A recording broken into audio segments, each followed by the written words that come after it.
बिनु विश्वास भगति नहीं, तेहि बिनु द्रवहि न राम। शुभ प्रभातम, जय श्री राधे। एक बालक था 5 वर्ष का, जिसका नाम धन्ना था। सामान्य से परिवार में उसका जन्म हुआ। पिता उसके एक सामान्य से ही किसान थे।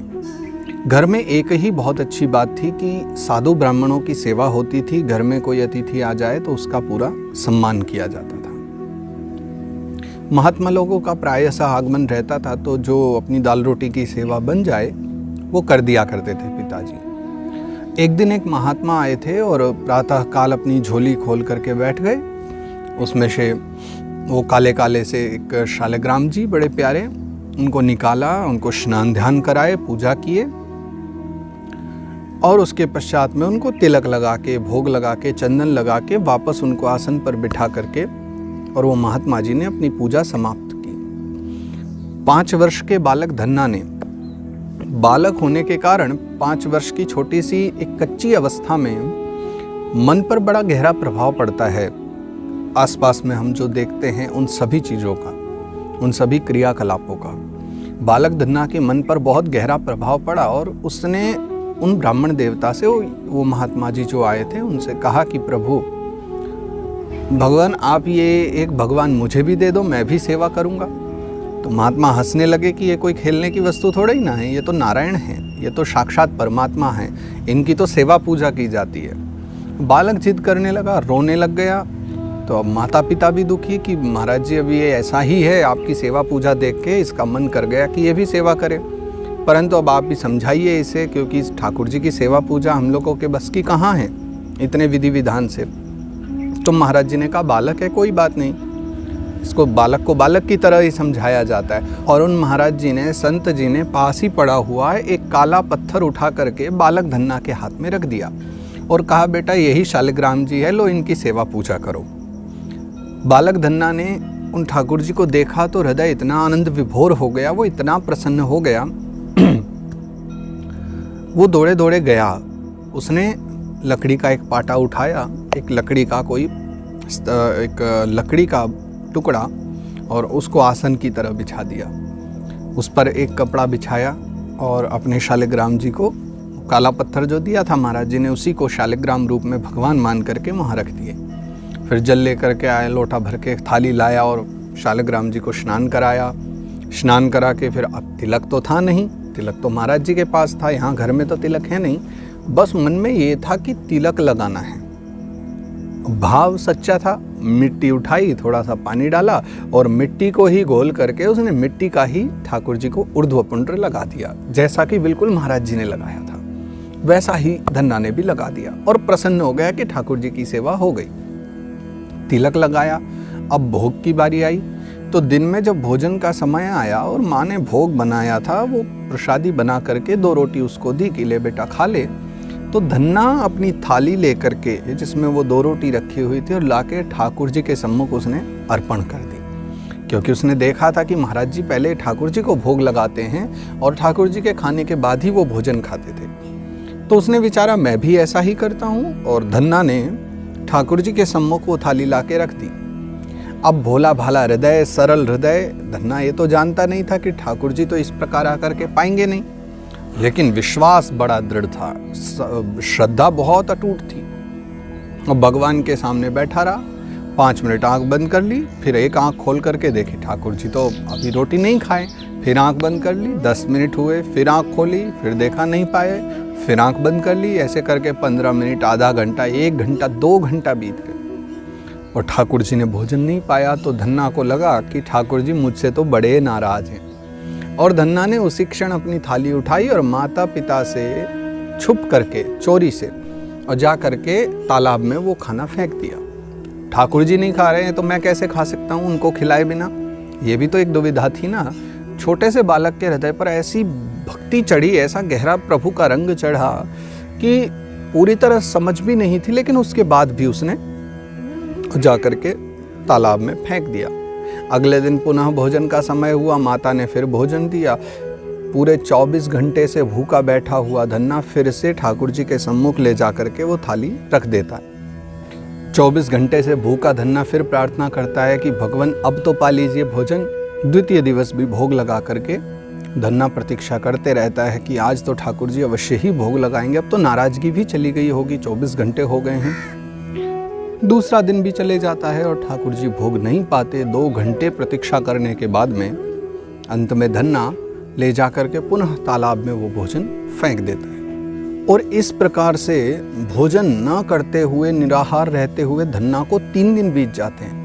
माता पिता को चिंता होती है कि बेटा तो नित्य भोजन करता है, भरपेट खाना भी खाता है, फिर ये कमज़ोर क्यों होते जा रहा है और इतना एकदम बीमार सा है, दुखी सा है, जैसे कितने दिन से भोजन न किया हो। माता पिता को तो दिख जाता है, लेकिन समझ नहीं पा रहे हैं कि भोजन तो देते हैं, करता भी है भोजन, फिर इस प्रकार से इसका शरीर क्यों परिवर्तित होते जा रहा है। तीसरा दिन पुनः धन्ना थाली लगा करके ठाकुर जी के सम्मुख ले जाता है और उस भोले भाले सरल हृदय को देख करके भगवान को आज दया आ जाती है और भगवान नंदन नंदन विचार करते हैं, चलो आज तो अपने परम प्रिय भक्त से मिलना ही चाहिए। और तीसरे दिन जैसे ही धन्ना वो थाली रख देता है, आधा घंटा प्रतीक्षा करता है और वो आंखें बंद करके बैठा रहता है। उसी क्षण भगवान वहाँ आते और भगवान वहाँ आकर के स्पष्ट रूप से, बिल्कुल प्रत्यक्ष रूप से प्रकट होकर के भगवान धीरे धीरे भोजन पाने लगते हैं। वो टुकड़ा तोड़ा और पा लिया। अब 2 रोटी रखी थी तो भगवान ने 1 रोटी तो खा ली और जैसे ही भगवान दूसरी रोटी उठाए, धन्ना ने आँख खोल दी और धन्ना ने देखा भगवान सम्मुख बैठे रोटी खा रहे हैं, तो धन्ना ने तत्काल भगवान का हाथ पकड़ लिया और कहने लगा, एक तो 3 दिन बाद रोटी खाने आए और उसमें भी आज तीसरे दिन भी सारी रोटी खा जाओगे तो मैं क्या खाऊंगा, मैं भी तो 3 दिन से भूखा बैठा हूँ। तो भगवान मुस्कुराए और भगवान ने बची हुई 1 रोटी धन्ना को दे दी, कहा कि चलो अब तुम खाओ। और फिर भगवान के सम्मुख ही फटाफट भगवान धन्ना ने जल्दी जल्दी वो तीसरी रोटी और दूसरी रोटी खा करके समाप्त की। तो उसको थोड़ी शांति हुई, क्योंकि 2 दिन से तो उसने नहीं खाया था, आज तीसरा दिन था भूखे रहने का। पर आज चलो ठाकुर जी आए तो धन्ना ने बड़ी शिकायत की कि भगवान आपने ये अच्छा नहीं किया, आप इतनी देरी से आए। चलो देरी से ही सही आए, लेकिन कम से कम आए तो इस बात की मुझे बड़ी प्रसन्नता है। और फिर धन्ना जब बड़े हुए हैं, अब आगे की कथा हम ज़्यादा विस्तार से नहीं बताएंगे, बस ये कथा का क्या प्रयोजन है मैं वो बताता हूँ। वैसे धन्ना जब बड़े हुए तो ठाकुर जी ने फिर उनसे मिलना थोड़ा सा कम कर दिया था। उनके साथ जो बाल सुलभ लीलाएं करते थे वो क्रीड़ा करनी बंद कर दी, क्योंकि जब व्यक्ति के जीवन में गंभीरता आ जाती है और व्यक्ति को ज्ञान होने लगता है तो अज्ञानता में भगवान साथ रहते हैं, लेकिन ज्ञानी हो जाने के बाद में भगवान भी थोड़ी सी दूरी बना लेते हैं। तो धन्ना ने फिर शिकायत की, भगवान आप तो मुझसे दूर होने लगे। तो फिर भगवान ने कहा इस संसार के कुछ नियम हैं, उनका पालन करो, वैष्णव दीक्षा लो। तो धन्ना ने काशी जा करके और श्री रामानंदाचार्य जी महाराज से फिर दीक्षा ले करके भगवान नाम की आगे साधना की थी, वो कथा है। तो धन्ना जाट की ये पावन चर्चा है। अब इस कथा का प्रयोजन क्या है? आज के परिप्रेक्ष्य में देखें तो आज के समय में आज हमें इस कथा से क्या सीख ले लेनी चाहिए, और धन्ना के जीवन चरित्र से हमारे लिए एक बहुत बड़ी, जो आज के समय में वर्तमान में हमें सीखना है, एक वो सीख मुझे लेनी है। बस उसी के लिए मैं धन्ना के इस चरित्र का गान कर रहा हूँ, इस धन्ना के चरित्र को श्रवण कर रहा हूँ। देखिए, सीखने के लिए 2 बहुत अच्छी सी बात हैं इस कथा से। धन्ना जाट जिसकी कथा हम अभी श्रवण किए, उसके अंदर 2 चीज़ें बड़ी प्रगाढ़ थी। पहली थी भगवान के प्रति श्रद्धा या विश्वास, कह सकते हो कि भगवान के प्रति विश्वास था कि भगवान आएंगे अवश्य। हम जिस बात को मानते हैं कि हम थाली लगा करके मंदिर में रख देते हैं और उसके बाद हमारा यही भाव होता है, यही विश्वास होता है कि 15 मिनट भगवान भोग लगाएंगे, भगवान हमारे भाव का ग्रहण करेंगे और उसके बाद वो थाली हमें उठा करके ले आनी। हमारा विश्वास ही यही है कि भगवान रोटी खाते नहीं हैं। और कदाचित किसी दिन हमारे प्रेम में आकर के भगवान ने हम पर कृपा की और भगवान ने रोटी खा भी ली, तो क्या हम ये मानने को राजी होंगे कि भगवान ने खाई है? हम तो ये कहेंगे, हे राम, आज तो चूहा रोटी खा गया, आज तो ये रोटी चूहे ने खा ली। अगर सत्यता में भी भगवान खा लें तो हम नहीं मानेंगे, क्योंकि ये हमारा माइंड सेट है, हमारा विश्वास ही नहीं है। तो पहली बात, धन्ना जाट के पास में विश्वास अगाढ़ है, प्रगाढ़ है, उसी विश्वास की हमें आवश्यकता है। और दूसरी है सरलता। जब आपके जीवन में सरलता कूट कूट कर भरी होती है ना, तब आप एक अच्छे विश्वासी भक्त बन सकते हैं। तो सरलता होना बहुत सारे कामों को बना देती है। सरलता विश्वास की जननी होती है।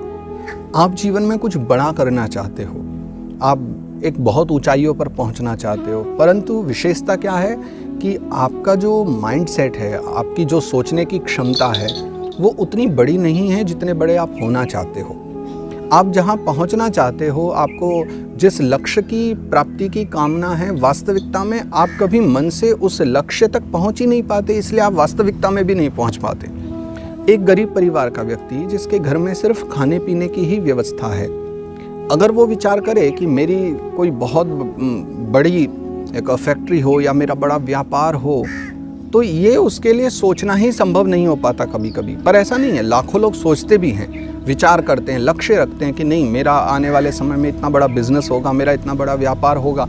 हो सकता है क्योंकि वो अपना माइंडसेट वैसा लेकर के चलते हैं, और सारा खेल हमारे माइंडसेट का है, हमारे विचारों का है।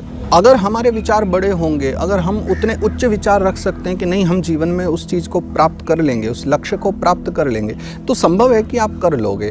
लेकिन अगर आपके विचार उतने ऊंचे नहीं हैं, अगर आपके विचार वहाँ तक नहीं जा पा रहे हैं, तो संभवतः आपको वो प्राप्त करना भी सदा कठिन ही नहीं, असंभव लगेगा।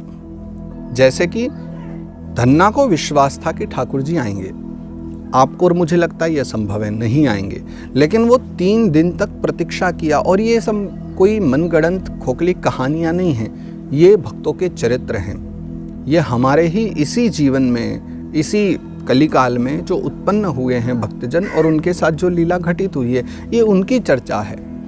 तो असंभव को भी जब संभव कर दे, वो मानसिकता है, वो हमारे विचार हैं। हमारे विचार ही हमें उच्च बनाते हैं, बड़ा बनाते हैं, सफल बनाते हैं, लक्ष्य तक ले जाते हैं। अपने विचारों को इतना ऊंचा कर लो कि आपको असंभव भी सब संभव लगने लग जाए। आजकल ना हमारे समाज में एक नई प्रथा चल पड़ी है। अभी बहुत सारे मोटिवेशनल स्पीकर उत्पन्न हो गए हैं, उन्होंने अपने 40,000, 50,000, 35,000 के कोर्स निकाले हैं, और उन कोर्स का नाम रखा है पर्सनैलिटी डेवलपमेंट कोर्स। आपने देखे होंगे, ऑनलाइन भी बहुत सारे ऐसे मिल जाएंगे। आप एक बात मुझे बताइए, क्या कोई कोर्स करने से आप अमीर बन सकते हैं? ऐसी बहुत सारी बुक आपको मिल जाएंगी, हाउ टू बिकम रिच। क्या कोई बुक पढ़ लेने से आप अमीर बन जाओगे?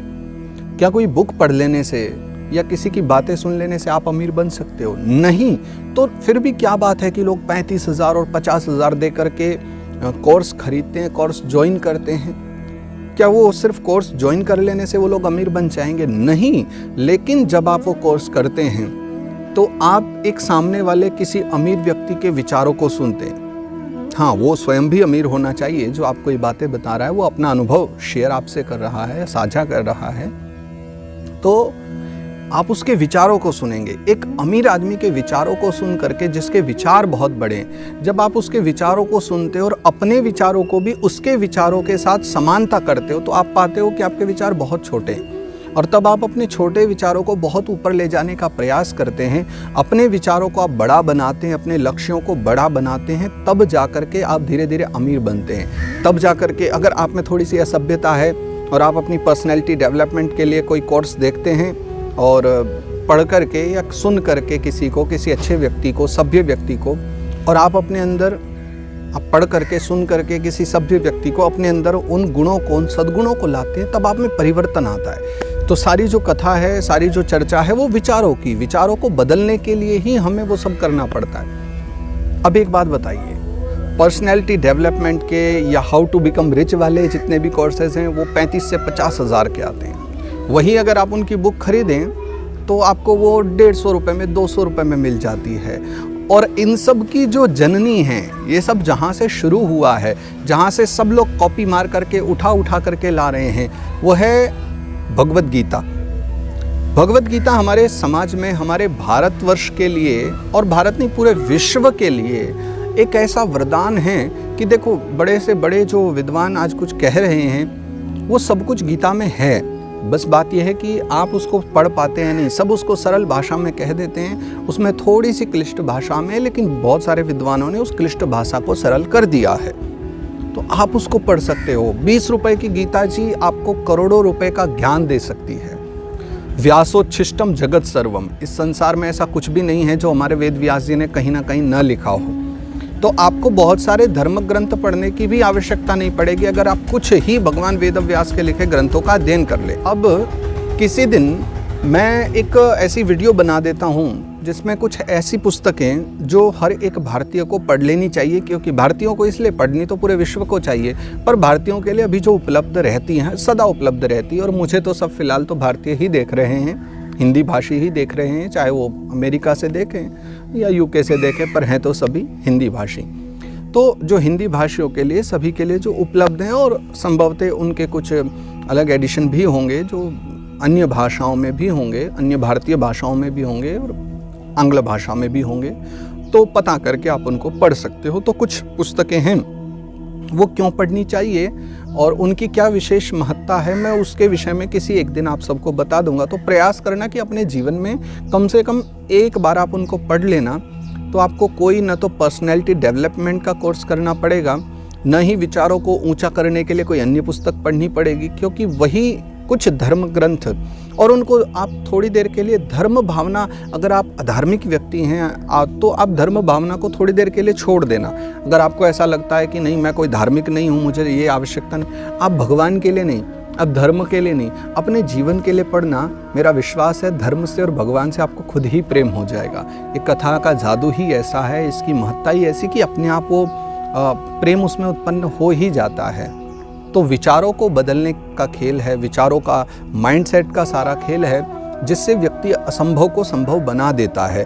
कठिन से कठिन परिस्थिति में भी व्यक्ति बहुत ऊंचाई तक पहुंच जाता है। तो मुझे लगता है कि इस संसार में 99% लोग तो हैं ही जो आज जिस सीढ़ी पर हैं उससे ऊपर जाना चाहते हैं। जहाँ हैं वहीं रहने वालों की संख्या बहुत कम है। ऊंचाई पर चढ़ना अच्छी बात है, उसमें कोई बुराई नहीं है, और आप भी जाना चाहते हैं तो कुछ धर्म ग्रंथों का आसरा आपको लेना चाहिए। और ऐसे महापुरुषों से, मैं महापुरुष कहूँगा इन सभी को, जिन्होंने भी हमें जीवन में कुछ मार्ग दिया है, जो हमें सिखा रहे हैं किस प्रकार असंभव से संभव की ओर बढ़ा जाए, विचारों को उच्च किया जाए, उन सभी महापुरुषों का हम अनुसरण करें। तो कोई भी कोर्स कर लेने से तो आप महान नहीं बन जाओगे। MBA, MBBS, LLB कुछ भी करने से आपकी महत्ता नहीं बढ़ जाएगी, वो तो लाखों लोग कर रहे हैं। अच्छा तो तब होगा ना, उसकी वास्तविकता में सफलता तो तब मिलेगी आपको जब आप कुछ इनोवेशन करें, जब आप इंजीनियर बन जाएं, जब आप डॉक्टर बन करके MBBS करके और लोगों का इलाज करें, जब आप एक चिकित्सक बन जाए और चिकित्सा पद्धति को अपना करके लोगों का कल्याण करें, जब LLB करके आप एक अच्छे लॉयर बन जाएं, एक एडवोकेट बन जाएं, अधिवक्ता बन करके जब समाज का कल्याण करेंगे, महिमा आपकी तब बढ़ती है। तो ये पुस्तकें पढ़ना भी हमारा लक्ष्य नहीं है। पुस्तकें पढ़ना सिर्फ एक आधार है आगे बढ़ने के लिए, ये एक साधन है, ये साध्य नहीं है। पुस्तकों को भी साध्य मत समझ लीजिएगा।